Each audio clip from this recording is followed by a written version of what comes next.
আলিফ লাম মিম সাদ কিতাবুন উনজিলা ইলাইকা ফালা ইয়াকুন ফি সাদরিকা হারাজুম মিনহু লিতুনযিরা বিহি ওয়া যিকরা লিল মুমিনিন।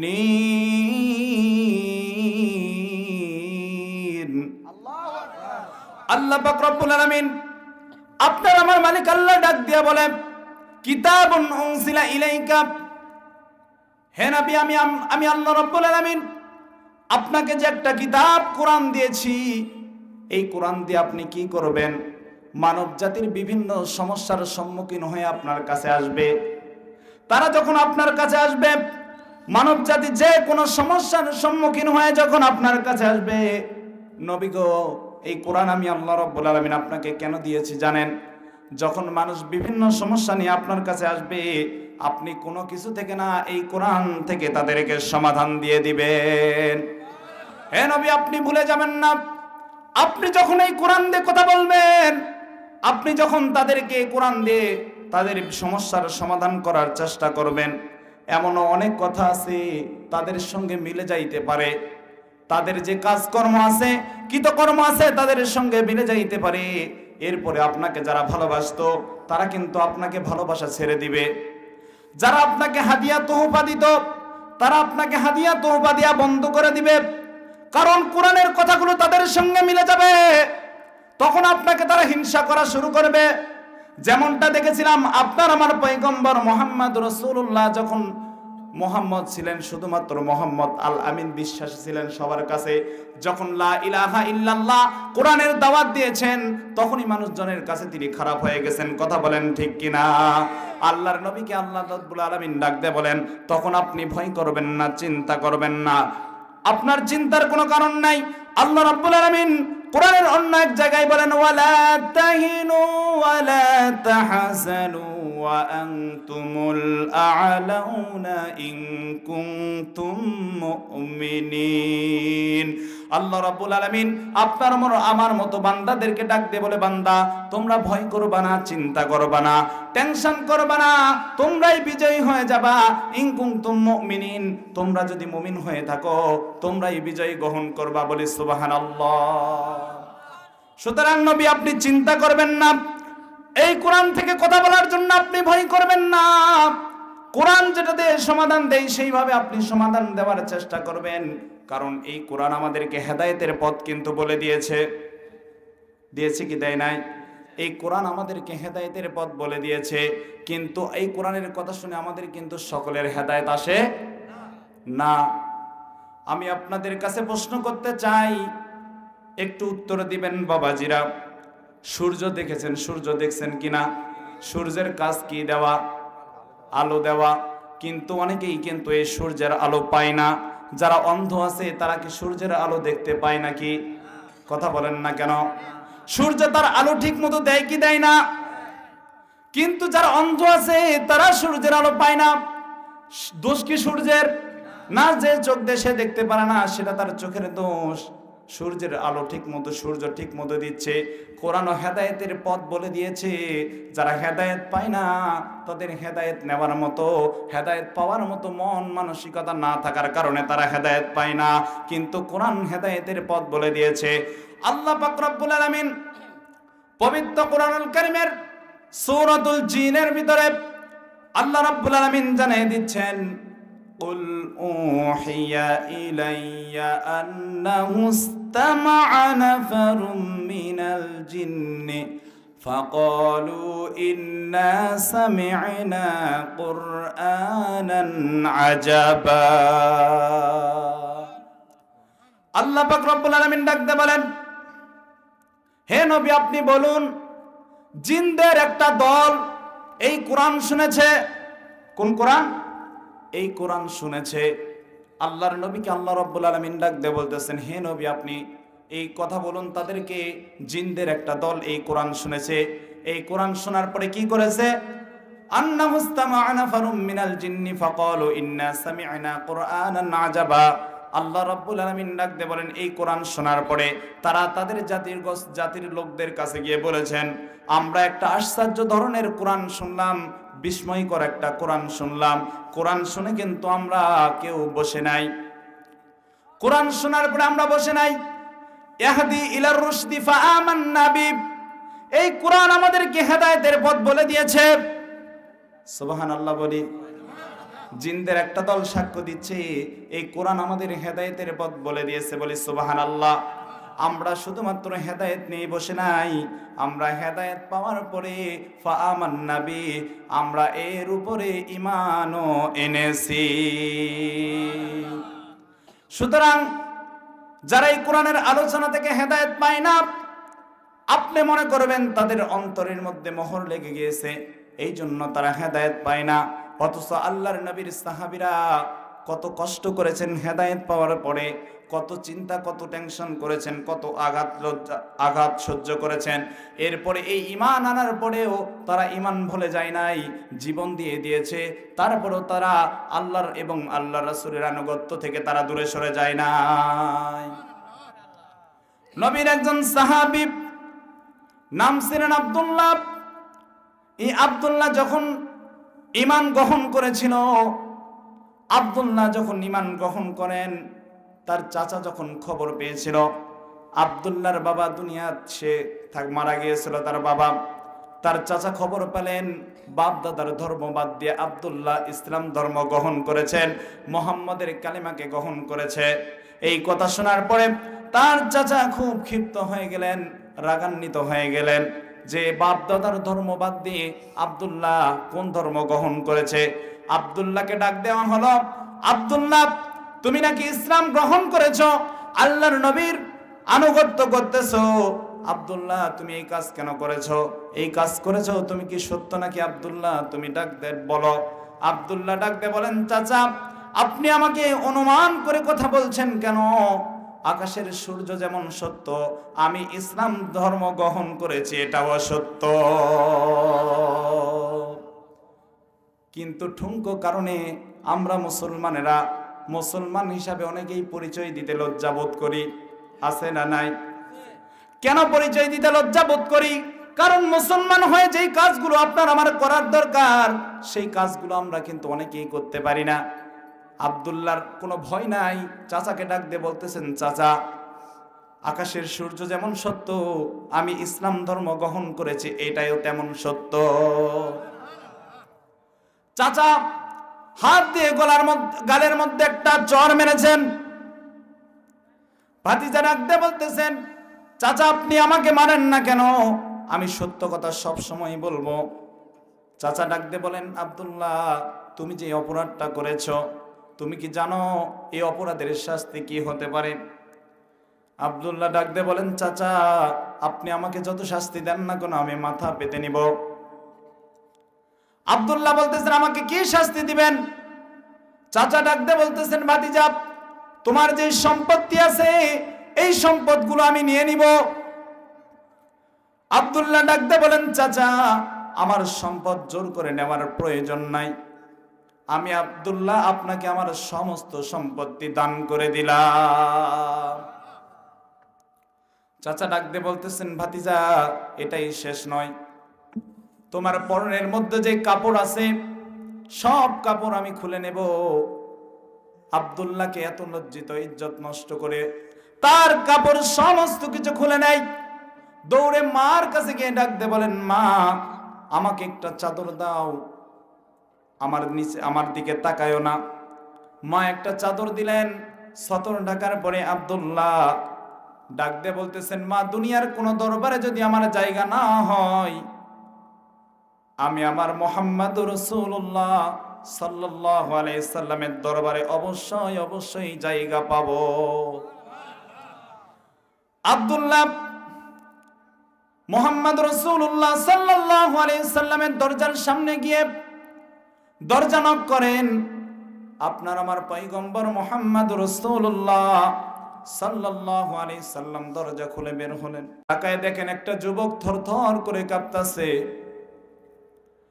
মুহাম্মদ রাসূলুল্লাহ ডাক দিয়ে বলেন, হে যুবক তুমি এত কান্না কেন করতেছো, তুমি ঠান্ডায় কেন কাঁপতেছো, এত ঠান্ডার সময় তোমার গায়ে পোশাক নাই কেন? আব্দুল্লাহ ডাক দিয়ে বলেন, ইয়া রাসূলুল্লাহ, আমাকে আপনি চিনতে পারেন নাই, আমি হলাম আব্দুল্লাহ। আব্দুল্লাহকে মুহাম্মদ রাসূলুল্লাহ ডাক দিয়ে বলেন, আব্দুল্লাহ, তোমার পোশাক কোথায়? তোমার পোশাক নাই কেন? রাসূল দৌড়ে ঘরতে গেলেন। আব্দুল্লাহ ডাক দিয়ে বলছেন, ইয়া রাসূলুল্লাহ, ইসলাম ধর্ম কবুল করার কারণে আমার চাচা আমার সমস্ত পোশাক, আমার জমাজমি সবকিছু নিয়ে নিয়েছে। রাসূল দৌড়ে ঘরের ভিতর গেলেন। সেখান থেকে রাসূল সাল্লাল্লাহু আলাইহি সাল্লাম তিনার দুইটি জুব্বা মোবারক নিয়ে এসে আব্দুল্লাহকে দিয়ে দিলেন। আব্দুল্লাহকে ডাক দিয়ে বলেন, আব্দুল্লাহ, এবার বলো তুমি কি খুশি আছো নাকি? আব্দুল্লাহ রাসূলের জুব্বা মোবারক পাওয়ার পরে এতটা খুশি হয়ে গেলেন, রাসূলকে ডাক দিয়ে বলেন, ইয়া রাসূলুল্লাহ, আমি অনেক খুশি হয়ে গেছি। রাসূল ডাক দিয়ে বলেন, আব্দুল্লাহ, এই খুশির দিনে তুমি কি চাও বলো? আব্দুল্লাহ ডাক দিয়ে বলেন, ইয়া রাসূলুল্লাহ, এই খুশির দিনে আমি আপনার কাছে, আল্লাহর কাছে দোয়া করি, আমাকে আল্লাহ তাআলা যেন শাহাদাতের মৃত্যু দান করেন। রাসূল সঙ্গে সঙ্গে হাত উঠালেন, হাত উঠে আল্লাহর দরবারে দোয়া করেন, আল্লাহ, আমার সাহাবী আব্দুল্লাহ অনেক কষ্ট করে ইসলাম গ্রহণ করেছেন, অনেক কষ্ট করে ইসলাম ধর্মকে গ্রহণ করেছেন। রব্বুল আলামিন, তুমি আব্দুল্লাহকে, আব্দুল্লাহর রক্ত মাংস আয় আল্লাহ তাআলা তুমি কাফের মুশরিকদের জন্য হারাম করে দিও। বিপরীত দোয়া হয়ে গেছে। আব্দুল্লাহর আশা ছিল শাহাদাতের মৃত্যু, কিন্তু আল্লাহ রাসূল দোয়া করলেন তার রক্ত মাংস যেন হারাম হয়ে যায়। আব্দুল্লাহ ডাক দিয়ে বলেন, ইয়া রাসূলুল্লাহ, আমি শাহাদাতের মৃত্যু চাইলাম, আপনি আমার জন্য এমন দোয়া করলেন কেন? রাসূল ডাক দিয়ে বলেন, আব্দুল্লাহ, তোমার অন্তরে যে শাহাদাতের তামান্না, তোমাকে যদি আল্লাহ শাহাদাতের মরণ নাও দেয়, আল্লাহ রাব্বুল আলামিনের কাছে তুমি শহীদ হিসাবে গ্রহণ হয়ে যাবা। এই আব্দুল্লাহ ইসলাম পাওয়ার পরে যখন কোরআন তেলাওয়াত করতেন, অন্য সাহাবায়ে কেরাম আস্তে আস্তে কোরআন তেলাওয়াত করে, আব্দুল্লাহ জোর গতিতে কোরআন তেলাওয়াত করে। সাহাবায়ে কেরাম ডাক দিয়ে বলেন, ইয়া রাসূলুল্লাহ, আব্দুল্লাহ জোরে জোরে কোরআন তেলাওয়াত করে, আমাদের বড় অসুবিধা হয়, আমাদের বড় সমস্যা হয়, আব্দুল্লাহকে বলবেন আব্দুল্লাহ যেন কোরআন ধীরে ধীরে পড়ে, আস্তে আস্তে পড়ে। রাসূল ডাক দিয়ে বললেন, সাহাবী, খবরদার, যেই কথা বলেছো আর একটি বার বলবা না। তোমাদের ইসলাম গ্রহণ আর আব্দুল্লাহর ইসলাম গ্রহণ কিন্তু এক নয়। আব্দুল্লাহ অনেক কষ্ট করে ইসলাম গ্রহণ করেছে, নিজের শরীরের জামা পোশাক সব কিছু তার চাচা খুলে নিয়েছে, তার সম্পত্তি সব কিছু নিয়েছে। এত কষ্ট করে সে ইসলাম গ্রহণ করেছে। সে এত কষ্ট করার কারণে সে যখন কোরআন পড়েন, আবেগে কোরআন পড়তে গিয়ে, ধীরে ধীরে পড়তে গিয়ে জোরে জোরে পড়ে, কারণ তার কোরআনুল কারীমের তেলাওয়াত এই দুনিয়ার মধ্যে সীমাবদ্ধ থাকে না, তার তেলাওয়াত আল্লাহর আসমান পর্যন্ত পৌঁছে যায়। এই আব্দুল্লাহ যখন মারা গেলেন, রাসূলের কানে খবর আসলো আব্দুল্লাহ আর দুনিয়ায় নাই।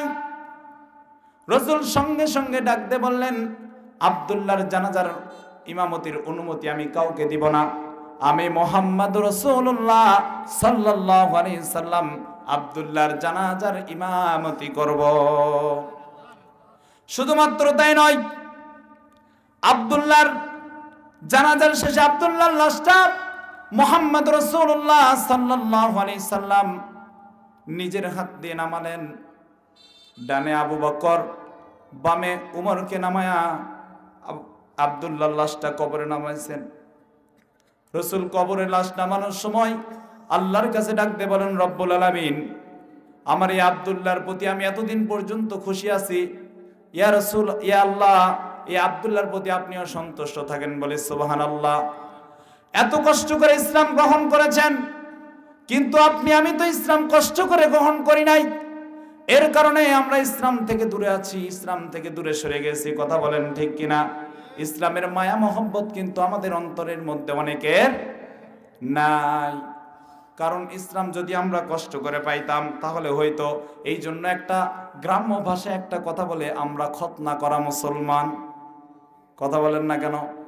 ছাগলেরও তো খতনা করা, ছাগলও কি মুসলমান? তো হিন্দু। বাপ দাদার কাছ থেকে আমরা ইসলাম পেয়েছি, আমাদের এই জন্য মর্যাদা নাই। এই জন্য আল্লাহ থেকে, আল্লাহ রাসূল থেকে আমরা দূরে সরে আছি। দুনিয়ার মহব্বত আমাদেরকে আল্লাহ এবং আল্লাহ রাসূল থেকে ভুলে রেখেছে। কথা বলেন ঠিক কিনা? আল্লাহ রাব্বুল আলামিন দুনিয়ার জীবন সম্পর্কে জানাতে গিয়ে আল্লাহ রাব্বুল আলামিন ডাকতে বলেন, বাল তুসিরুনাল হায়াতাদ দুনিয়া ওয়াল আখিরাতু খায়রু ওয়া আবকা। আল্লাহ রাব্বুল আলামিন ডাকতে বলেন, এই মানুষগুলো দুনিয়ার জীবনকে বেশি প্রাধান্য দিয়ে থাকে, ওয়াল আখিরাতু খায়রু ওয়া আবকা, কিন্তু আখিরাতের জীবন তাদের জন্য অনেক লম্বা, অনেক দীর্ঘ একটা পথ। কারণ দুনিয়ার জীবনের শুরু আছে, শেষও আছে, কিন্তু আখিরাতের জীবনের শুরু আছে কিন্তু শেষ নাই। তাহলে আমাদেরকে দুনিয়ার জন্য বেশি করতে হবে নাকি আখিরাতের জন্য করতে হবে? চিল্লায়ে বলেন, আরো জোরে বলেন। আখিরাতের জন্য করতে হবে, কিন্তু দুনিয়ার মহব্বত আমাদেরকে আখিরাতকে ভুলে রেখেছে। দুনিয়ার মহব্বতে পড়ে আমরা আখিরাতকে ভুলে গেছি। কার জন্য করতেছি সব? আল্লাহ তাআলা তো বলেছে, এমন বলেন নাই যে শুধু তোমরা দুনিয়ায় চাও, আখিরাত চাইও না। আল্লাহ এই কথা বলছে নাকি? যদি বলতো, আল্লাহ রাব্বুল আলামিন পবিত্র কোরআনুল কারীমের মধ্যে বলেছেন, ইয়া আইয়ুহাল্লাযীনা আমানু ইযা নুদিয়া লিস-সালাতি মিন ইয়াউমিল জুমআ ফাসআউ ইলা যিকরিল্লাহ। যখন হে ঈমানদারগণ আজান হবে তোমরা মসজিদে যাও, নামাজ শেষ করে ব্যবসায়ী যারা আছো তোমরা ব্যবসার কাজে নেমে যাও, যারা দোকানওয়ালা আছো দোকানের কাজে লেগে যাও, কৃষক যারা আছো কৃষি কাজে লেগে যাও। আল্লাহ রাব্বুল আলামিন তাদের সকলকে কিন্তু মসজিদের মধ্যে বসে থাকার জন্য বলেন নাই, রিজিকের জন্য অন্বেষণ করার জন্য বলেছেন। এবং আল্লাহ রাব্বুল আলামিন নিজে একটা দোয়া শিখিয়ে দিয়েছেন, আমরা সকলেই পড়ব। সকলের জানা একটা দোয়া পড়ি, রব্বানা আতিনা ফিদ দুনিয়া হাসানাতাও ওয়া ফিল আখিরাতি হাসানাতাও ওয়া কিনা আযাবান নার। আল্লাহ রাব্বুল আলামিন দোয়া শিখিয়ে দিয়েছেন, রব্বানা আতিনা ফিদ দুনিয়া। আল্লাহর কাছে আল্লাহ সর্বপ্রথম দোয়া শিখিয়ে দিয়েছেন, দুনিয়ার হাসানা আল্লাহর কাছে চেয়ে নাও। আল্লাহ কিন্তু দুনিয়া চাইতে বলেছেন। কথা বলেন না কেন? আল্লাহ দোয়া শিখাই নাই, দুনিয়া চাইতে বলেছেন। কিন্তু আপনি আমি দুনিয়া কতটুকু গ্রহণ করব বাবা? একটু চিন্তা করে দেখি। নৌকা চিনেন তো আপনারা? চিনেন না? এই নৌকা এখানে যদি আমি ছেড়ে দিই চলবে নাকি? কথা বলেন না কেন? সবাই বলেন।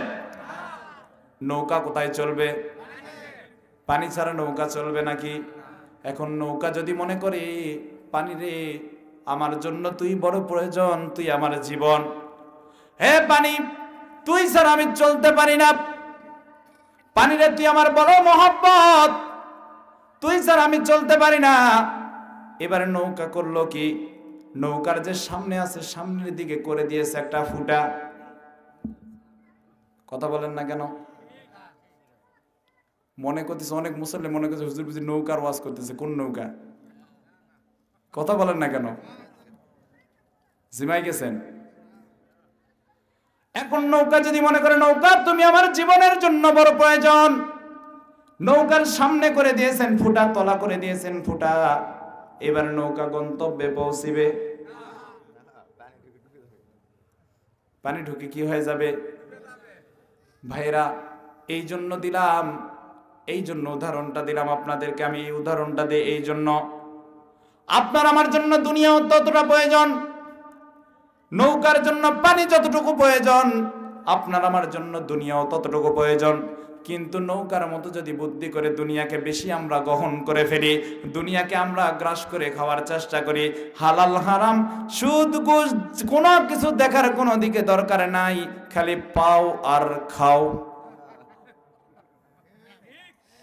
রাগ করলেন? চিল্লায় বলেন না। আমার কথা হচ্ছে, এখানে যদি 10 জন মানুষ থাকে, মুসলমানের আওয়াজ কখন আসতে হতে পারে না। মুসলমানের আওয়াজ বাঘের গর্জন, সিংহের গর্জন, ঠিক কি না? ওই গায়ে দেওয়ার সময় পানায় না মাঝে মধ্যে? তো আপনাদেরকে আমি পানাচ্ছি, না হলে তো আমি না পানালে কি দুধ বের হবে? তো আপনারা যদি হা না করেন, আমি খালি একাই খালি চোখ বন্ধ করে ওয়াজ করবা শুরু করবো, পরে যাই দেখবো আপনারা কেউ নাই, খালি ডেকোটার আলা ভাইরা আছে। ওনাদেরকে যদি আমি বলি ভাই আপনারা ইমানদার, ওরা আবার বলবে কি যে না ভাই আমরা এই মাইক এগুলার জন্য আছি।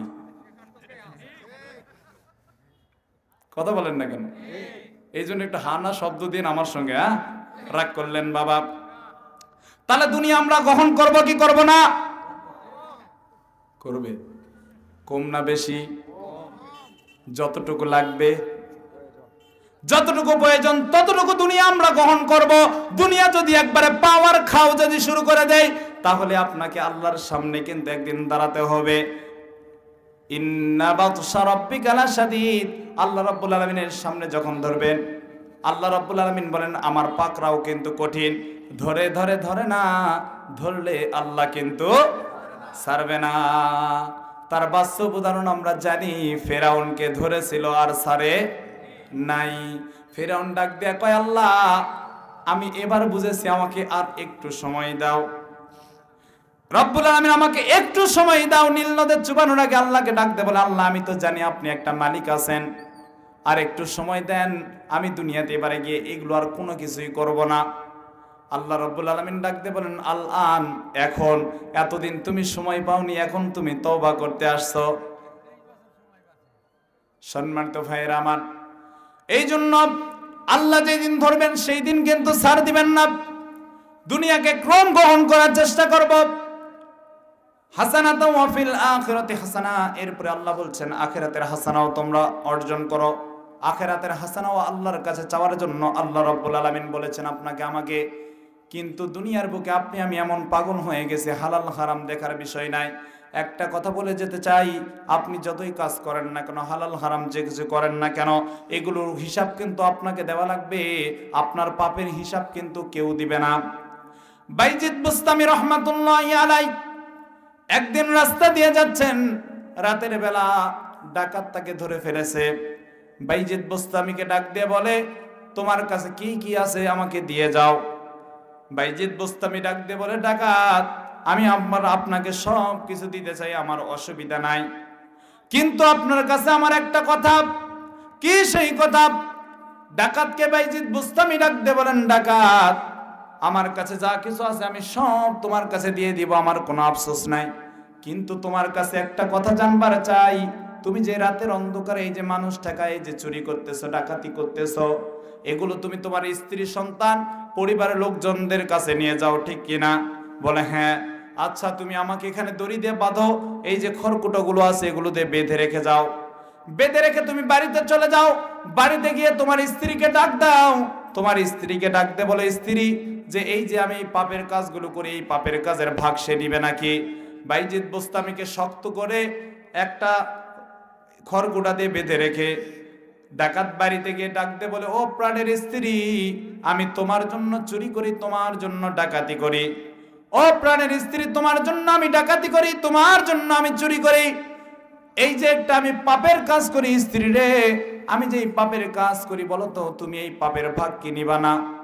স্ত্রী ডাক দে বলতেছে, স্ত্রী ডাক দে বলে স্বামী যতদিন থেকে আমার বিবাহ হয়ে গিয়েছে, যতদিন থেকে আমার বিবাহ হয়ে গেছে, আমার সমস্ত দায়িত্ব হলো তোমার স্ত্রীর, তোমার স্বামীর। আমি স্ত্রীর দায়িত্ব সব স্বামীর, কথা বলেন ঠিক কিনা?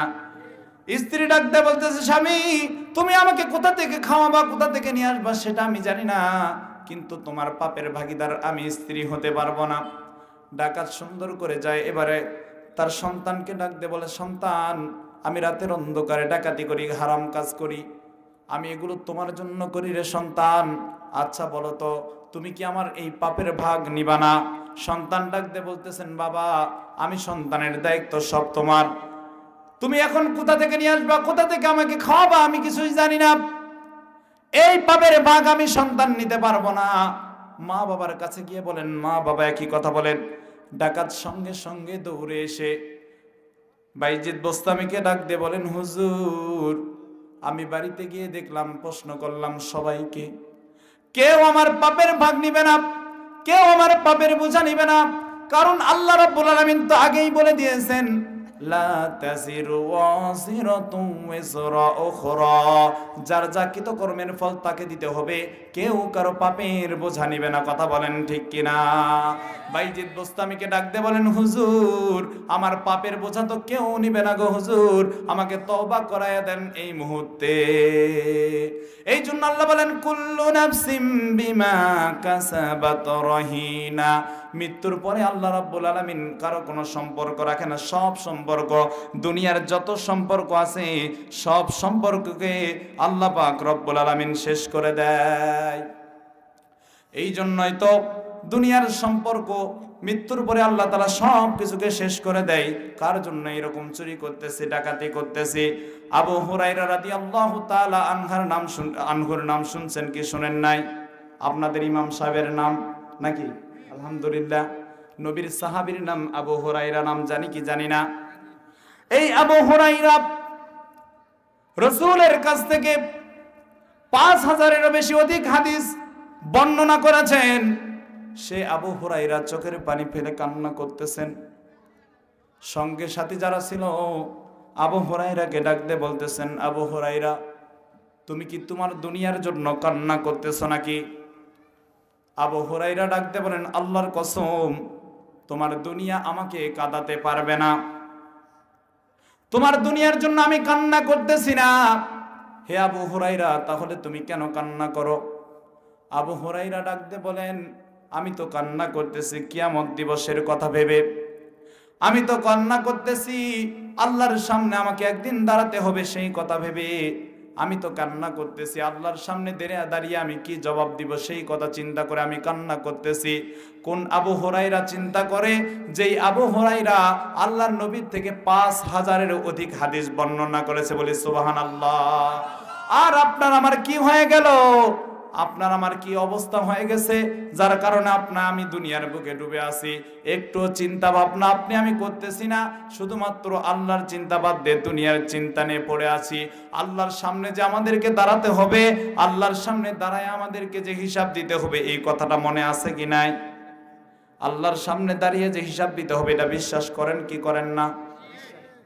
চিল্লাই একসঙ্গে সকলে আওয়াজ দিয়ে বলেন, বিশ্বাস করেন কি করেন না? আমার ভাইয়েরা, আল্লাহর সামনে যে দাঁড়ায় আল্লাহর কাছে আপনাকে আমাকে হিসাব দিতে হবেন, এই ঘটনা বোঝাতে গিয়ে আমি একটু সামান্য একটা, এই কথাটা বোঝাতে গিয়ে আপনাদের কাছে সামান্য একটা ঘটনা বলবার চাই। ইমাম হুসাইন রাদিয়াল্লাহু তাআলা আনহু মাদ্রাসায় গিয়েছেন। হযরত ওমর রাদিয়াল্লাহু তাআলা আনহুর সন্তান আব্দুল্লাহ, সে ওই একই মাদ্রাসার ছাত্র। ইমাম হুসাইন আর আব্দুল্লাহ একসঙ্গে মাদ্রাসায় গেছে। আপনার আমার সন্তানরা যে এরকম একসঙ্গে মিলে যায় মাদ্রাসায়, দুইজন সন্তান একসঙ্গে মাদ্রাসায় গিয়েছেন। ইমাম হুসাইনের কাছে একটা কলম ছিল, সেই জামানায় লেখার যে কলমটা, ওই কলমটা ইমাম হুসাইন বারবার জমিনের মধ্যে ফেলে দেয়, বারবার ফেলে দেয়। আর আব্দুল্লাহকে ডাক দিয়ে বলেন, আব্দুল্লাহ আমার কলমটা উঠায় দাও। একবার, দুইবার, তিনবার, চারবার, বারবার আব্দুল্লাহকে ডাক দিয়ে বলেন, আব্দুল্লাহ আমার কলমটা উঠায় দাও। আব্দুল্লাহ ডাক দিয়ে বলেন, হুসাইন তুমি আমাকে খাদেম পেয়েছো নাকি? বারবার কলম ফেলে দাও আর বারবার আমাকে তুলতে বলো, তুমি কি আমাকে খাদেম পেয়েছো? হুসাইন ডাক দিয়ে বলেন, আব্দুল্লাহ তুমি তো শুধুমাত্র খাদেম না, তুমি হচ্ছ খাদেমের বাচ্চা খাদেম। কি বলছে? খাদেমের বাচ্চা খাদেম। কার বলছে জানেন? কার সন্তানকে? উমর একজন রাষ্ট্রনায়ক, সেই রাষ্ট্রনায়কের সন্তানকে ডাক দিয়ে বলতেছে যে তুমি তো খাদেম শুধু না, খাদেমের বাচ্চা খাদেম। আর আজকে আমার সমাজে একজন চেয়ারম্যান মেম্বার অত দূর না যায়, গ্রামের ঠুনকো একটা নেতার ছেলেকে কিছু বলে দেখেন, বলবে ওরা আগে ধর। কথা বলেন না কেন? উমর রাষ্ট্রনায়ক, তার সন্তান তাকে ডাকতে বলতেছে খাদেমের বাচ্চা খাদেম। আব্দুল্লাহ চোখের পানি ফেলে কান্না করতেছেন আর বাড়ির দিকে রওনা করছেন। আব্দুল্লাহ বাড়ির দিকে রওনা করার পরে বাড়িতে গিয়ে উমরকে ডাক দিয়ে বলতেছেন, বাবা আমি আর মাদ্রাসায় যাব না, উমর ডাক দিয়ে বলতেছে, সন্তান কি হয়েছে তাই মাদ্রাসায় তুমি যাবা না? সন্তান ডাক দিয়ে বলতেছেন, বাবা হুসাইন আমাকে খাদেমের বাচ্চা খাদেম বলে গালি দিয়েছে। উমর ডাক দিয়ে বলেন, আব্দুল্লাহ এই বিচার আমি আজকে করব না, আগামী শুক্রবার মসজিদে নববীর ভিতরে তার বিচার আমি করব। মসজিদে নববীতে জুমার দিনে খুতবার সময় ইমাম হুসাইনকে ডাক দিলেন। ইমাম হুসাইনকে ডাক দিয়ে বলতেছেন, ইমাম হুসাইন আচ্ছা বলো তো, তুমি কি আমার সন্তানটাকে খাদেমের বাচ্চা খাদেম বলে গালি দিয়েছ নাকি? হুসাইন ডাক দিয়ে বলতেছেন, খলিফাতুল মুসলিমিন ওমর, আমি আপনার সন্তানকে খাদেমের বাচ্চা খাদেম বলে গালি দিয়েছি। ওমর ডাক দিয়ে বলেন, হুসাইন তুমি আমার সন্তানকে কেন খাদেমের বাচ্চা খাদেম বলে গালি দিয়েছো? হুসাইন ডাক দিয়ে বলতেছেন, খলিফাতুল মুসলিমিন ওমর, আপনি আপনার বুকের উপর একটু হাতটা দেন।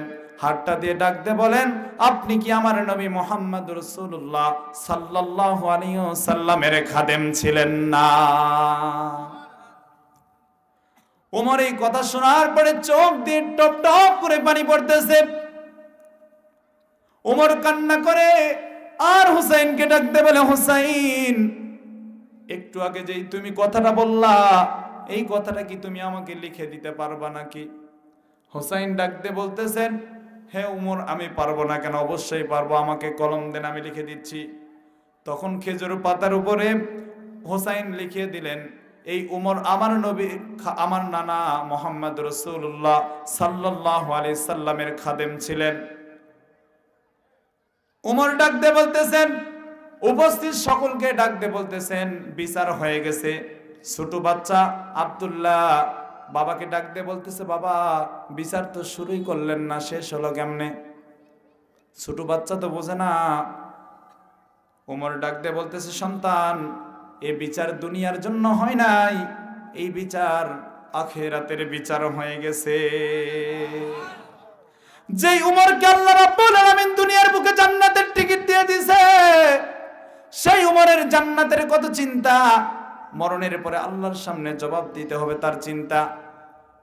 উমর ডাক দিয়ে বলে, উপস্থিত সকলে শুনে রাখেন, যেই দিন আমার আমলনামায় কোনো আমলনামা খুঁজে পাওয়া যাবে না, আমার আমলনামায় যদি কোনো আমলনামা না থাকে, আমি আল্লাহকে ডাক দিয়ে বলবো, আল্লাহ মুহাম্মদ রাসূলুল্লাহ সাল্লাল্লাহু আলাইহি সাল্লামের নাতি আমাকে সাক্ষ্য দিয়েছে যে আমি তার নানা মুহাম্মদ রাসূলুল্লাহর খাদেম ছিলাম, এই ওসিলায় যদি আল্লাহ রাব্বুল আলামিন আমাকে মাফ করে দেয়।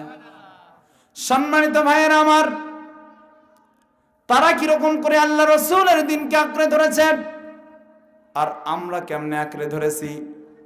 কে কার বিরুদ্ধে বলতে পারি বেশি, কে কার বিরুদ্ধে লাগতে পারি বেশি? কথা বলেন ঠিক কিনা? অথচ আল্লাহ রাব্বুল আলামিন পবিত্র কোরআনুল কারীমের মধ্যে বলেন, ওয়াতাসিমু বিহাবলিল্লাহি জামিআন ওয়া লা তাফাররাকু। আল্লাহ পাক রব্বুল আলামিন ডাকতে বলেন, তোমরা আমার দিনকে আঁকড়ে ধরো, তোমরা আমার দিনকে এমন ভাবে গ্রহণ করো যেমন মারির দাঁত দিয়ে জিহ্বা এরকম করে আঁকড়ে ধরা যায়, সেই রকম করে আমার দিনকে আঁকড়ে ধরো। আল্লাহ তাআলা বলেন, ওয়াতাসিমু বিহাবলিল্লাহি জামিআন ওয়া লা তাফাররাকু, ওয়া লা তাফাররাকু, সাবধান তোমরা যেন আলাদা হয়ে যাও না, তোমরা যেন দল হয়ে যাও না। কার হুকুম? আল্লাহর হুকুম। কিন্তু আজকে আমাদের বাংলার জমিনে দলের অভাব, এই জন্য আমরা বেশি মার। আমি বললাম, আপনারা বলছেন। আল্লাহ বলতেছেন তোমরা আলাদা হয়ে যেও না, তোমরা আমার দিনকে আঁকড়ে ধরো, একত্রিত হয়ে। একটা লাঠি ভাঙতে যতটা সহজ মনে হয়, 10টা লাঠি একসাথ করলে ভাঙতে কষ্ট হয় কি হয় না? কথা বলেন না কেন? যেই রকম 10টা লাঠি ভাঙতে কষ্ট হয়, এই জন্য আজকে আমরা মুসলমানরা মার খাচ্ছি, বিভিন্ন জায়গায় মার খাচ্ছি। কিন্তু তখন অল্প সংখ্যক সাহাবীর দ্বারা ইসলাম এসেছে, ইসলাম এই দুনিয়ার আনাচে কানাচে ছড়িয়ে পড়েছে। কিন্তু এত কোটি মুসলমান থাকার পরেও আমরা কাফের মুশরিক আর ইহুদি খ্রিস্টানদের হাতে মার খাচ্ছি কেন? সামান্য কিছু ইহুদির কারণে আমরা ভয় পাচ্ছি কেন? কারণ তাদের মতো ঈমান আর আমাদের মতো ঈমান এক হচ্ছে না, তাদের ঈমানের সঙ্গে আমাদের ঈমান এক হচ্ছে না। এক হবে কিভাবে? আমরা তো বেশি বেশি কাফের মুশরিকদের অনুসরণ করতেছি, পশ্চিমা বিশ্বের অনুসরণ করতেছি। আপনার আমার মা বোনদেরকে পশ্চিমা বিশ্ব তারা যেভাবে চলতেছে, ইহুদি খ্রিস্টানরা যেভাবে চলতেছে, আপনার আমার মা বোনদেরকে সেভাবে চলার চেষ্টা করতেছে, আমার যুবক ভাইদেরকে সেভাবে চলার চেষ্টা করতেছে। দেখেন না আমার যুবক ভাইয়েরা চুলের কাটিং দেয়, এটা আমার হুজুর একদিন আমি চুল কাটা আসছি, আমাকে ডাক দিয়ে বলতেছে ভাই এটা কাটিং এর নাম কি? আমি বলতেছি হুজুর জানি না। হুজুর ডাক দিয়ে বলতেছে এটা হচ্ছে বাদাম কাটিং।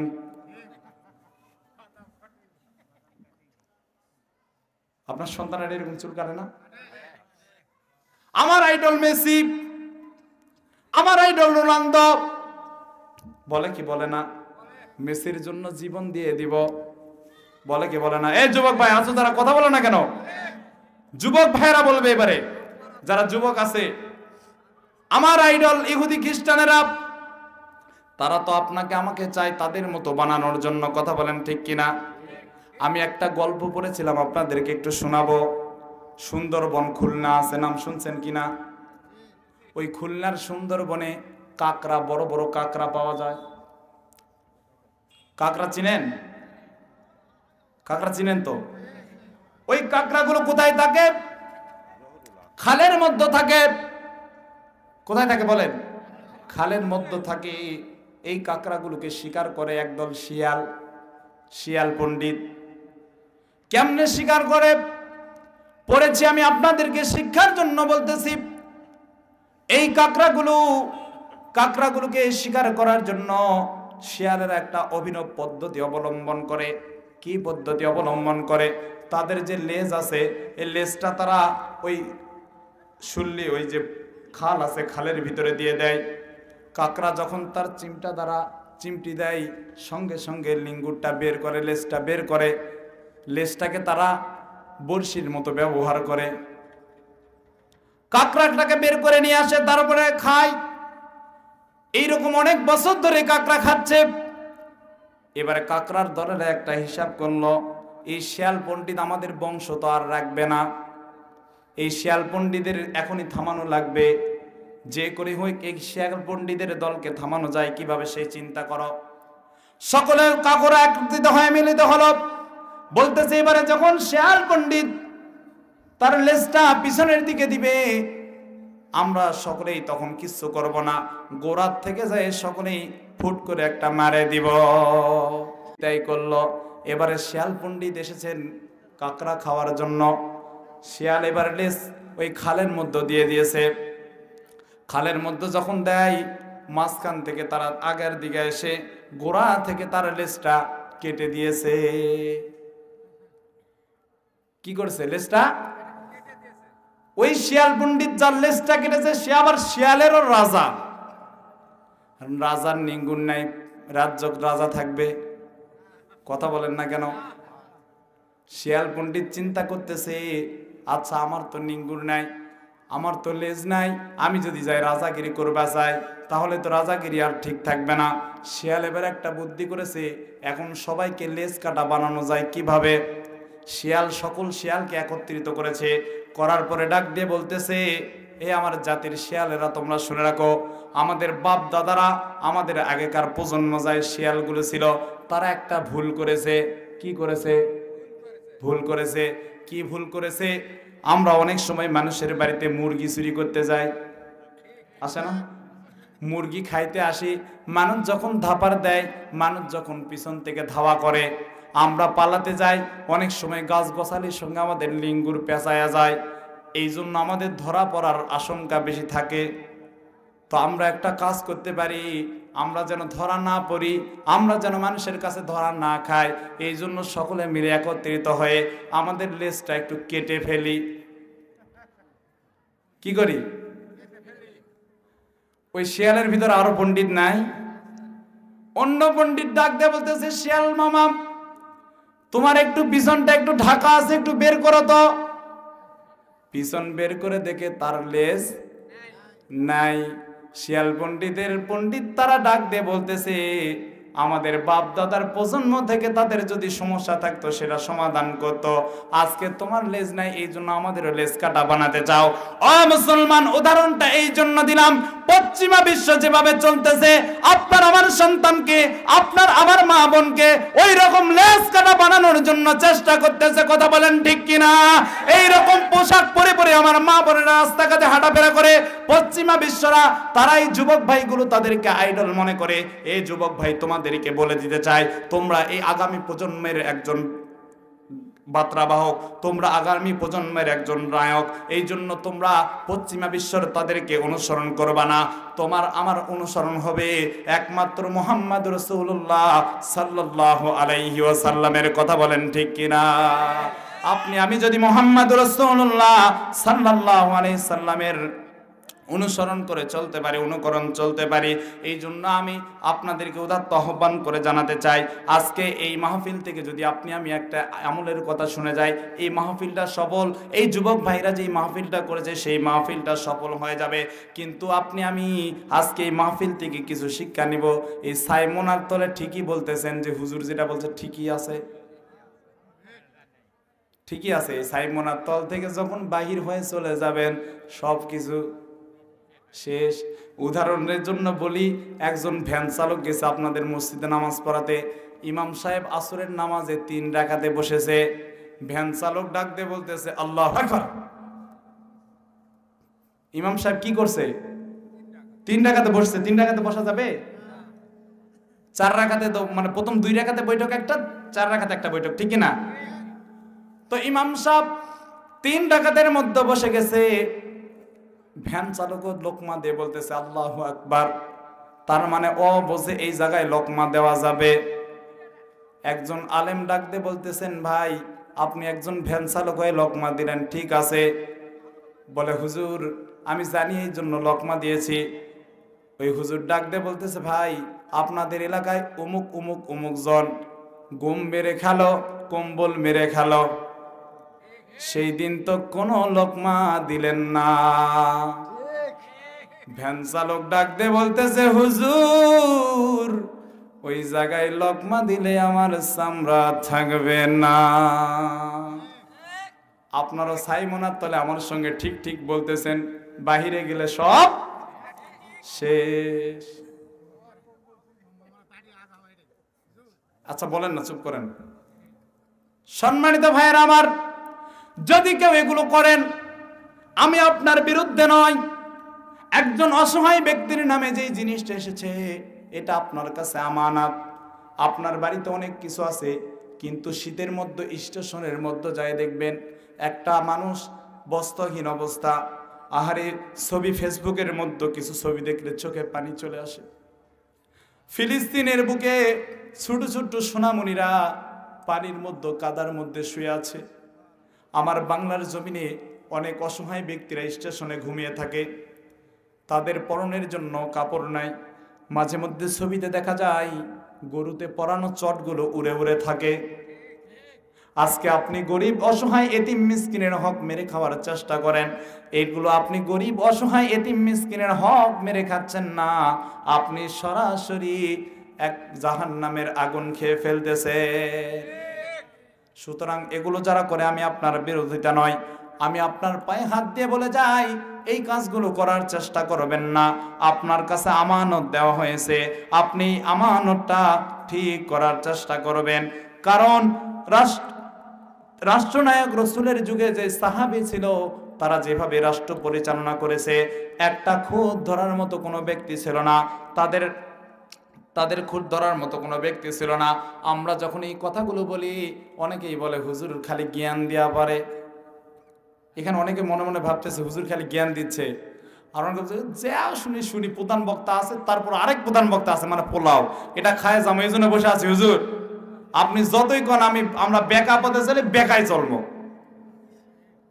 এরকম ব্যক্তিও কিন্তু এখানে আছে। আপনারা নাই, অনেকেই আছে, আছে না নাই?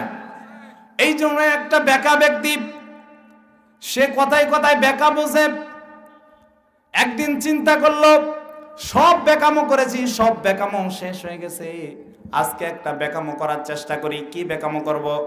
সবাই তো শার্টের বোতাম এভাবে সামনে দেয়, আজকে আমি একটু শার্টের বোতামটা একটু পিছনে দেই।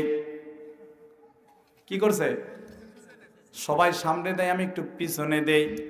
এবার হেলমেট মাথায় দিয়ে সকালবেলা মোটর সাইকেল গেছে, চালাতে, মোটরসাইকেল চালাতে অদূরে গেছে, যাওয়ার পরে অ্যাক্সিডেন্ট করে পড়ে গেছে। পড়ে যায়, নড়তে পারে না, উঠতে পারে না, চলতে পারে না, শুয়ে আছে। ফজরের নামাজ পড়ে মুসল্লিরা বের হয়ে দেখতেছে একজন ব্যক্তি পড়ে আছে, দেখতেছে মাথা একদিকে, সাতের বোতাম, হেলমেট পরে আছে, মাথা একদিকে, সাতের বোতাম কোন দিকে? একজন ব্যক্তি ডাকতে বলে, হাই হাই, সর্বনাশ, সর্বনাশ করেছে। কি সর্বনাশ? কই মাথা ঘুরে গেছে, বডি একদিকে গেছে, কাল্লা আরেক দিকে গেছে, কাল্লা সোজা করো। এই কাল্লা যখন সোজা করেছে, যেও একটু ছিল আর যারা বাঁকা চলেন তারা সাবধান হয়ে যান। আজকে আপনি বাঁকা চলতেছেন, সাপও কিন্তু মরার পরে সোজা হয়ে যায়। যারা বাঁকা পথে চলার চেষ্টা করতেছেন, আপনাদের পায়ে হাত দিয়ে বলে যাই, সোজা হয়ে চলার চেষ্টা করেন। আল্লাহ রসুলের, আল্লাহর আনুগত্য করার চেষ্টা করবেন, তো ইনশাআল্লাহ আজকের এই মাহফিল সফল হবে। আজকে একটা ব্যক্তি যদি কি করে, ইমানদার হয়, আগামীকাল থেকে ফজরের নামাজে যদি সে শরীক হয়। এখন তো ফজরের নামাজে মুসল্লি খুব বেশি পাওয়া যায়। হুজুর বলে, ইমাম সাহেব ডাক দে, বলে হুজুর আমরা নামাজ পড়ামো করে সেই জায়গা পাই না, মুসল্লির ঠেলায়। ঠিক না? আজকে মাহফিলতে একজন যদি হেদায়েত হয়, এই মাহফিল সফল হবে। কথা বলেন ঠিক কিনা? আমার ভাইরা, রসুলের অনুকরণ আমাকে কেমনে করতে হবে, কেমনে চলতে হবে? রসুল সাল্লাল্লাহু আলাইহি সাল্লাম মসজিদে নববীতে কোরআনের আয়াত তেলাওয়াত করতেছেন, ইন্নাল্লাযীনা ক্বালু রাব্বুনাল্লাহ। আল্লাহ রাব্বুল আলামিনের হাবিব যখন কোরআনের আয়াত তেলাওয়াত করলেন, তেলাওয়াত করার পরে সাহাবায়ে কিরামদেরকে ডাক দিয়ে বললেন, ও আমার সাহাবীরা, আমি যে আয়াতে কালিমা তেলাওয়াত করলাম, এই আয়াতে কালিমার তেলাওয়াতের অর্থ কি তোমরা জানো? সাহাবায়ে কিরাম ডাক দিয়ে বললেন, ইয়া রাসূলুল্লাহ। সকলেই ডাক দিচ্ছেন। এরপরে একজন সাহাবী উঠে গেলেন, একজন নব মুসলিম সাহাবীটা উঠলেন। ওঠার পরে রাসূল সাল্লাল্লাহু আলাইহি সাল্লামকে ডাক দিয়ে বলেন, ইয়া রাসূলুল্লাহ, এই আয়াতের অর্থের সঙ্গে মিল রেখে একটা ঘটনা আমার জানা আছে, আমি এই ঘটনাটা বলতে চাই, আপনারা কি শুনবেন? রাসূল সাল্লাল্লাহু আলাইহি ওয়াসাল্লাম যখন বললেন, সাহাবী ডাক দিয়ে বললেন, এই আয়াতের সঙ্গে একটা ঘটনা মিল আছে, আমি সেটা বলতে চাই। ও সাহাবী, কি ঘটনা বলো? সাহাবী ডাক দিয়ে বললেন, ইয়া রাসূলুল্লাহ, আমি তখনও মুসলমান হই নাই। আবু জাহেল, উতবা, সাইবা, ওই কাফেরদের দলের মধ্যে আমি ছিলাম। আমি তাদের সঙ্গে ছিলাম। তখন আপনার একজন অনুসারী ছিল, সেই অনুসারীকে তারা ধরেছে। ধরার পরে তারা কি করেছে, নিয়ে গিয়েছে। নিয়ে যাওয়ার পরে তাকে প্রশ্ন করেছে, তুমি মুহাম্মদ এবং মুহাম্মদের আল্লাহকে, ইসলামকে গ্রহণ করেছ? সেই সাহাবী বলতেছেন, হ্যাঁ আমি গ্রহণ করেছি। বলতেছে, তুমি যদি বাঁচতে চাও, তুমি এক্ষুনি তোমার আল্লাহ আর তোমার মুহাম্মদকে ভুলে যাও। সাহাবী তখন, যেই সাহাবী বর্ণনা করতেছেন, সাহাবী বলতেছেন, ইয়া রাসূলুল্লাহ, আমি তখনও মুসলমান হই নাই। দূর থেকে আমি তাকায় দেখলাম আপনার সাহাবী যে আপনার দিনকে গ্রহণ করেছে তাকে আঘাত করতেছে। তার শরীরে যখন আঘাত করি, ইয়া রাসূলুল্লাহ, তার শরীর থেকে রক্ত ফিনকি দিয়ে নিচে মাটির জমিনে পড়তেছে। ইয়া রাসূলুল্লাহ, আমি তখনও দূর থেকে তাকায় দেখলাম আপনার যে সাহাবী, আপনার যে অনুসারী, তার চোখের মধ্যে একটু পানি নাই, মুখের মধ্যে মিষ্টি হাসি। এরপরে তাকে আঘাত করা হলো। এই আঘাতে যখন শেষ হলো না, আবু জাহেল, উতবা, সাইবা ডাক দিয়ে বলতেছে, এভাবে হবে না, একে ফাঁসির মঞ্চ কায়েম করে দাও, ফাঁসির মঞ্চে নিয়ে যাও, ফাঁসি দিয়ে দাও, তাহলে এই ইসলাম থেকে দূরে থাকবে। ফাঁসির মঞ্চ তৈরি করা হলো, এই সাহাবীকে নিয়ে যাওয়া হলো। ফাঁসির মঞ্চে দাঁড় করানোর উপরে হাত পা এরকম করে বাঁধানো হলো। বাঁধার পরে ডাক দিয়ে বলতেছে, এখনো তোমার জীবন আছে, তুমি এখনো বলেও মনে রাখো, তুমি যদি ইসলাম থেকে দূরে না সরে যাও, মুহাম্মদ এবং মুহাম্মদের আল্লাহকে তুমি যদি ভুলে না যাও, তোমাকে আমরা ফাঁসির দড়িতে ঝোলাবো। ওই ব্যক্তি, বর্ণনাকারী সাহাবী ডাক দিয়ে বলেন, ইয়া রাসূলুল্লাহ, আমি তখনও মুসলমান হই নাই। আমি দূর থেকে তাকায় দেখলাম আপনার ওই সাহাবীর ডান হাতটা কেটে ফেললো তারা। এবারে ডাক দিয়ে বলতেছে, বলো এখনো কি তুমি তোমার আল্লাহ এবং রাসূলকে ভুলবা না? তার জবানে একটাই শব্দ, না না, আমি আল্লাহ এবং আল্লাহর রাসূলকে ভুলবো না। ইয়া রাসূলুল্লাহ, তার গলায় দেখলাম ফাঁসির রশিটা ঝুলে দিয়েছে। ঝুলে দেওয়ার পরে তার মুখে তবুও হাসি, চোখে কোনো পানি নাই। আর কি যেন একটা শব্দ বলে, হোসনু রব্বি ও রব্বকুমুল কাবা, এইরকম একটা শব্দ শুনেছি। সে বলতেছে, ওই কাবার মালিকের কসম, তোমরা আমাকে যখন ফাঁসির দড়িতে ঝুলাচ্ছ, আমাকে আমার জান্নাতে দেখতেছি। বলি সুবহানাল্লাহ। জীবন দিয়ে দিয়েছেন, সাহাবায়ে কেরামের জীবনী দেখেছি, জীবন দিয়ে দিয়েছেন, তবুও রাসূলের আদর্শ অনুসরণ তারা বলেন নাই। হযরতে ওমর রাদিয়াল্লাহু তাআলা আনহু, আবু লুলু যখন ফজরের নামাজে ওমর রাদিয়াল্লাহু তাআলা আনহু নামাজের ইমামতি করেন, নামাজের জন্য যখন দাঁড়াইছেন, বিষাক্ত খঞ্জর দ্বারা আবু লুলু তার বিষাক্ত খঞ্জর দিয়ে ওমরের পেটের মধ্যে দিয়েছেন পিছন থেকে। ওমর জমিনের মধ্যে পড়ে গিয়েছে, জমিনের মধ্যে পড়ে যায়, ওমর বেহুশ হয়ে গেছে। ওমর বেহুশ হওয়ার পরে একটু পরে তার জ্ঞান ফিরেছে। জ্ঞান ফেরার পরে সাহাবায়ে কেরামের উরুতের উপরে তার মাথাটা দেখলেন। মাথাটা নেওয়ার পরে মসজিদের যে মাজা ছিল, ওই মাজাতে ওমর তার গালটা এইরকম করে ঘুষতেছে আর বলতেছে, গয়রুল্লাকা ইয়া ওমর ইল্লাম ইয়াগফির লাকা রাব্বুক, হে ওমর, তোমার আল্লাহ যদি তোমাকে না ক্ষমা করে, ওমর রে, তুমি আল্লাহর কাছ থেকে ক্ষমা যদি না পাও, তোমার কিন্তু গত নাই। এই কথা বলতেছে আর ওমর কান্না করতেছে। আবু বকরের হালত শোনো। আবু বকর কি করে, নিজের জিহ্বাটাকে দাঁত দিয়ে কামড়াইয়া ধরে ডাক দিয়ে বলেন, এ জিহ্বা, মানুষের সঙ্গে অনেক খারাপ কথা বলে ফেলো। আমরা কথায় কথায় মুখ খারাপ করি, মানুষকে গালি দেয়, মানুষের সমালোচনা করি, আছে না নাই? দোকানে ওই যে ঠকের ঘাট মোড়ে বসলেই একজন আরেকজনের বিরুদ্ধে সমালোচনা করি, এইরকম মানুষ আমাদের সমাজে আছে না নাই? আবু বকর কি করে, তিনি তো কারো নামে সমালোচনা করে নাই। এরপরে তার জিহ্বাটাকে বের করে দুই দাঁতের মাঝখানে রেখে চাপ দিয়ে ধরে থাকে। আবু বকর, তুমি জিহ্বা এমন করে ধরে এত কষ্ট করে রাখতেছে কেন? আবু বকর ডাক দিয়ে বলে, আমি হয়তো বা ফায়সা কোনো কথা আমার জিহ্বা দিয়ে বলতে পারি। আমার জিহ্বাকে আমি এরকম করে শাস্তি দিচ্ছি যেন আমার জিহ্বা কোনো মানুষকে আঘাত না করে, কোনো মানুষকে কথার দ্বারা কষ্ট না দেয়। কারণ মারলে একটা লাগে, কথার আঘাত বেশি দিন থাকে।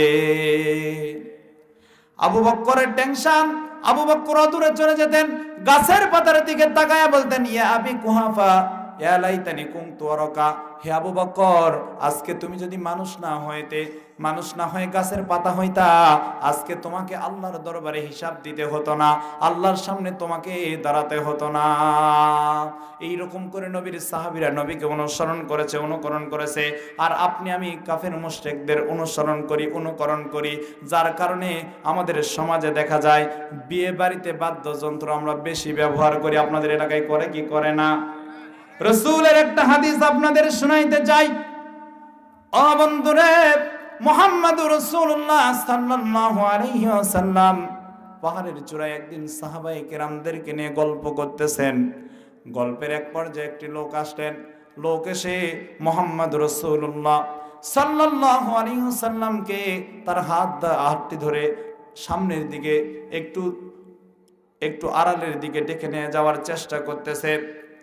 তখন আল্লাহ রসুলের খেদমতের সাহাবী ছিলেন ওমর চিন্তা করতেছেন, কোন কাফের মুশরিক নাকি অচেনা একটা ব্যক্তি আসছে, রসুলের কোন শত্রু আসলো নাকি, রসুলকে দূরে নিয়ে যাওয়ার চেষ্টা করতেছেন। কিন্তু ওমর একটু তাকায় দেখে ব্যক্তিটা রসুলকে একটু আড়ালে নিয়ে যাওয়ার চেষ্টা করতেছে। ওমর চিন্তা করলেন, সামনে এক পাও যায়, আবার এক পা পিছনের দিকে দেয়। ওমর চিন্তা করতেছেন রসুলকে কিছু করে ফেলবে নাকি, এই জন্য সামনের দিকে যায়। আবার চিন্তা করতেছেন রসুলকে হয়তো বা কোনো গোপন কথা বলবে, এই জন্য ওমর আবার এক পা পিছনে নিয়ে আসে। এইরকম করতে করতে রসুল সাল্লাল্লাহু আলাইহি ওয়াসাল্লামকে ওই ব্যক্তি কি যেন একটা কি কথা বলল, ওমর রাদিয়াল্লাহু তাআলা আনহু বলেন, আল্লাহ রসুলকে কি যেন একটা কথা বলল। রসুল সাল্লাল্লাহু আলাইহি সাল্লাম চোখ দিয়ে টপ টপ করে পানি পড়তেছে। রসুল সাল্লাল্লাহু আলাইহি সাল্লাম একটু পরে সাহাবায়ে কেরামের কাছে আসলেন, পাহাড়ের চূড়ায় আবার বসলেন। রসুল তখনও কান্না করতেছেন।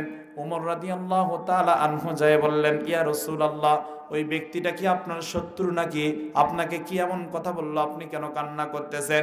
ইয়া রাসূলুল্লাহ, আপনি বলেন আপনার শত্রু হলে আমরা তাকে ধরে নিয়ে আসি।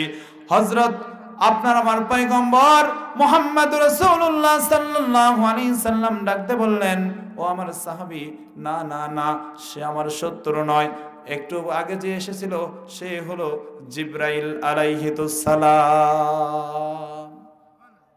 ইয়া রাসূলুল্লাহ, জিবরাইল আলাইহিস সালাম আপনার কাছে এসেছে, কি এমন কথা বলে গেল, আপনি কান্না করতেছেন কেন? রাসূল সাল্লাল্লাহু আলাইহি সাল্লাম ডাক দিয়ে বললেন, ও আমার সাহাবী, অন্যান্য সাহাবী যারা এদিক সেদিক আছে তাদেরকে ডাক দাও। সকলকে ডাক দেওয়া হলো, সকল সাহাবী একত্রিত হলো।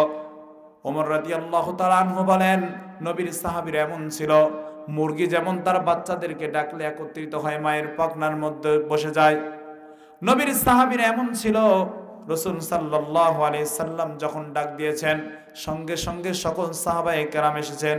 রাসূল সাল্লাল্লাহু আলাইহি সাল্লাম কান্না করেন আর চোখ বেয়ে বেয়ে পানি পড়তেছে।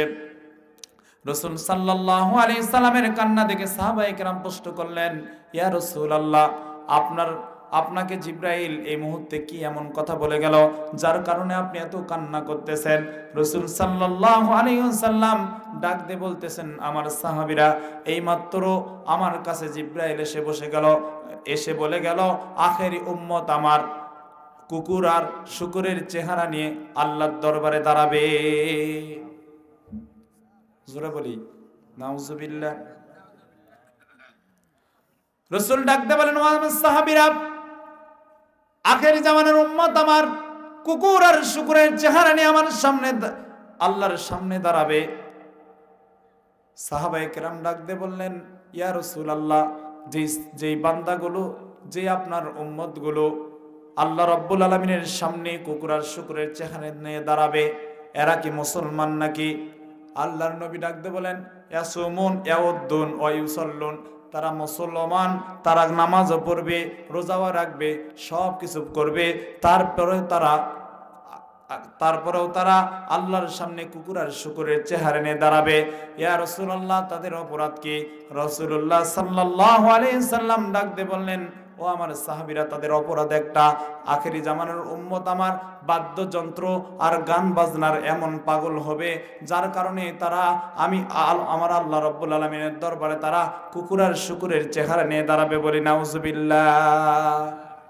বাদ্যযন্ত্রের ব্যবহার এত বেশি হয়ে যায়, এত বেশি হয়ে যাবে, আজকে আপনার আমার বাদ্যযন্ত্রের ব্যবহার, আল্লাহ রাসূল বলতেছেন ধর্মীয় কাজে তারা বাদ্যযন্ত্র ব্যবহার করবে। আমি আপনাদেরকে প্রশ্ন করতে চাই ভাইয়েরা, ও ভাই কুষ্টিয়া এলাকার আমার মুরব্বীরা, পদ্মার অন্তরালে আমার মা বোনেরা, আপনারা একটু প্রশ্নের উত্তর দেন তো, ধর্মীয় অনুষ্ঠানে আমরা বাদ্যযন্ত্র ব্যবহার করি কি করি না? আচ্ছা বলেন তো, বিয়া শাদী কি ধর্মীয় অনুষ্ঠান না অধর্মীয়? আজকে আমাদের সমাজে হিন্দুর প্রচলন চলে এসেছে, কথা বলেন ঠিক কিনা? বাদ্যযন্ত্র বক্স ছাড়া যেন বিয়েই হয় না। হিন্দুরা পূজার সময় মাইক বন্ধ করে, কিন্তু আমি দেখেছি এই মুসলমান, নাম করা মুসলমান, মুনাফিক নামের মুসলমান, মসজিদে ইশারের নামাজ হয়, গায়ে হলুদের অনুষ্ঠানে বক্স বাজাচ্ছে। ওয়াজ করতে অনেক জায়গায় গেলে ইমাম সাহেব আসে ডাক দিয়ে বলে, হুজুর একটু ওয়াজ করবেন। কি ওয়াজ? কয় হুজুর, পাশের গ্রামে, পাশের বাড়িতে একটা বিয়ে ছিল, নামাজের সময় বক্সের এমন সাউন্ড, বক্সের শব্দে যারা মুসল্লি ছিল তাদের প্রসাব বের হয়ে চলে গেছে। হুজুর দুঃখের কথা কি বলবো, আমার 2 ফোঁটা বের হয়ে গেছে। হয় কি হয় না? আজ থেকে শপথ করুন, বিয়ে শাদী যে ধর্মীয় অনুষ্ঠান, এই ধর্মীয় অনুষ্ঠানে হারাম দিয়ে শুরু হতে পারে না। হারাম দিয়ে শুরু করবেন না। বক্স ছাড়া কি আপনার মেয়ের বিয়ে হবে না? ওখানে তো আল্লাহ রসুলের ফেরেশতা আরো আসবে না। আপনার মেয়ে সুখে থাক, শান্তিতে থাকে, এটা আপনি চান কি চান না? চান না সকলে?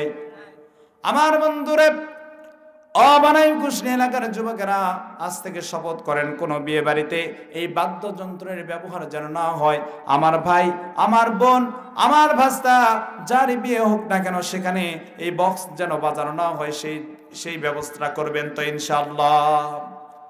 আমার মা বোনেরা বসে আছে, মা বোনদের জন্য কিছু ওয়াজ করার প্রয়োজন আছে। আজকে এই রজব মাসে আল্লাহর নবী মুহাম্মদুর রাসূলুল্লাহ সাল্লাল্লাহু আলাইহি সাল্লাম যখন মেরাজে গিয়েছেন, আমার মা বোনদেরকে বেশি জাহান্নামে দেখেছে, বলি নাউজুবিল্লাহ। রজব মাস চলতেছে এবং মা বোনেরাও এসেছে তো নাকি? এই জন্য বলতেছি, আমার পদ্মরান্তরের মা ও বোনেরা, আপনাদেরকে বলে যেতে চাই, এক নম্বর কারণ তারা কেন জাহান্নামে বেশি বেশি আছে, এক নম্বর কারণ হলো মা বোনেরা বেপরদায় চলাফেরা বেশি করে, দুই নম্বরে স্বামীর হক নষ্ট করে। এই দুইটা কারণে আল্লাহর নবী মুহাম্মদ রাসূলুল্লাহ সাল্লাল্লাহু আলাইহি সাল্লাম জাহান্নামে নারীদেরকে বেশি দেখেছে। আজকে ভানাই কুশরিয়ার মাহফিল থেকে আমি আমার মা বোনদেরকে বলে যেতে চাই, এক নম্বরে বেপরদায় চলার যে বিষয়টা আছে, ও মা, আজ থেকে নিয়ত করে যান, যতটুকু সম্ভব আপনি একটু পর্দা করার চেষ্টা করবেন। আপনার স্ত্রীকে আপনি হুকুম দিবেন তো, আপনার মেয়েকে হুকুম পর্দা করার দিবেন তো। কিন্তু পৃথিবীর কুলাঙ্গার কিছু বাবা আছে, তার মেয়েকে ডানা কাটা পোশাক পরায়। কথা বলেন না কেন? এ বাবা, আপনাদেরকে বলে যেতে চাই, যেই দিন সন্তান বলবে, আল্লাহ, দুনিয়ার বুকে তো আমার একটা অভিভাবক ছিল, আমার একটা বাবা ছিল, সে চাইলে আমাকে ভালো পথে চালাইতে পারত, আমি যে আশাগুলো করি সেগুলো না নিয়ে দিয়েও তো পারত। আমার মা বোনেরদের যে পর্দার বিষয়টা আছে, যে সন্তানদের পর্দার বিষয়টা আছে, মেয়েদের, এখানে যারা বাবা আছেন, আপনাদের পায়ে হাত দিয়ে বলে যায়, আপনার সন্তান একদিন আপনাকে ডাক দিয়ে বলবে, আল্লাহ যখন তাকে বলবে তুমি দুনিয়ার বুকে এমন করে চলেছে কেন, সন্তান ডাক দিয়ে বলবেন, আল্লাহ, দুনিয়ার বুকে আমার একজন অভিভাবক ছিল, সে আমাকে যেভাবে চালাইছে সেভাবে চলেছি, আমি যখন যা চেয়েছি দিয়েছে, সে ভালো মন্দ সবকিছু জানতো। আল্লাহ রাব্বুল আলামিন, আজকে আমি জাহান্নামে যাওয়ার কারণ হলো আমার মা বাবা। আমি যখন শখ করেছি, ছোট ছোট জামা পরিয়েছে, বেপরদায় চলাফেরা করিয়েছে, আমার মা বাবাকে আমার সামনে নিয়ে আসা হোক, আজকে আমি আমার মা বাবার বুকের উপর পা তুলে দিয়ে জাহান্নামে চলে যাব। নাউজুবিল্লাহ বলবেন না? সুতরাং আপনার মেয়েকে, আপনার স্ত্রীকে পর্দার ভিতরে রাখবেন তো, ফরজ পর্দা যতটুকু সেইটুকু করার চেষ্টা করবেন ইনশাআল্লাহ। দুই নম্বরে, আমার মা বোনেরা স্বামীর হক নষ্ট করে, স্বামীর হক আদায় করে না। এখানে অনেক যুবক আছে, তারাও কিন্তু স্ত্রীর হক আদায় করে না। অনেক স্বামী আছে, তারাও কিন্তু স্ত্রীর হক আদায় করে না। মা বোনেরা অনেক সময় ওজর করে, মা বোনেরা অনেক সময় বিচার দেয় যে আমার স্বামী আমার কথা শোনে না, আমার স্বামী আমাকে ধরে মারধর করে। এইরকম কুলাঙ্গার স্বামী আমাদের দেশে আছে না নাই? স্ত্রী থাকার পরে পরকীয়া প্রেম করে, এরকম স্বামী আছে না নাই? কথা বলেন না কেন? আল্লাহর কসম করে বলি, মাইক স্যার একটা কথা বলতেছি, যদি কেউ পরকীয়া প্রেম করে, স্ত্রী থাকার পরে পরকীয়া প্রেম করে, স্বামী থাকার পরেও স্ত্রী অন্য কারোর সঙ্গে প্রেম আলাপে মজে যায়, গল্প করে, পরকীয়া করে, স্বামী তার স্ত্রী থাকার সত্ত্বেও যদি পরকীয়া করে, স্ত্রী যদি স্বামী থাকার সত্ত্বেও পরকীয়া করে, আল্লাহর কসম করে বলি, তারা কখনো মৃত্যুর সময় ঈমান নিয়ে মারা যেতে পারবে না, বলি না উযুবিল্লাহ। ঈমান নিয়ে মৃত্যুবরণ করতে পারবে না। এই জন্য এখানে আপনার সজাগ আছেন তো? সবাই সজাগ আছে? এখানে কারা কারা পরকীয়া প্রেম করেন হাত তোলেন তো। আলহামদুলিল্লাহ। এখানে ওয়াজ দেওয়ার দরকার আছে, এটা সবাই আল্লাহর ওলি, আলহামদুলিল্লাহ। বাবা, যদি এগুলো করে থাকেন ছেড়ে দিবেন তো? কারা কারা ছেড়ে দিবেন হাত তোলেন।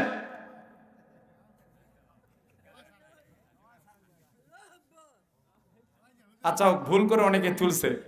যদি কেউ করে থাকে, হয়তো এখানে হাত তুলতে চাইবে না, আমার ভাইরা, আমি আপনাদেরকে উদাত্ত আহ্বান করব, পরকীয়া প্রেম যারা করে তারা ঈমান নিয়ে মারা যেতে পারবে না, এবং আল্লাহ তাআলা দুনিয়ার বুকে তাদের চেহারার আকৃতি নষ্ট করে দিবে, বলি নাউজুবিল্লাহ। সুতরাং মা বোনেরা, স্বামীর হক আদায়ের চেষ্টা করবেন। সারা জীবন আপনাকে সব কিছু দিয়েছে, একদিন একটা সাবান নিয়ে আসতে পারে নাই। আমার মা বোনেরা ডাক দিয়ে বলে যে তোমার সংসারে এসে আমি কিছু পাই না। একটা ঝাড়ু নিয়ে আসতে ভুলে গেছে, তোমার সংসারে আসে আমি কিছু পাই না, বলে কি বলে না? আমার মা বোনেরা, এইরকম কথা বলবেন না। আপনার স্বামী আপনার জন্য সবচাইতে বড় নিয়ামত।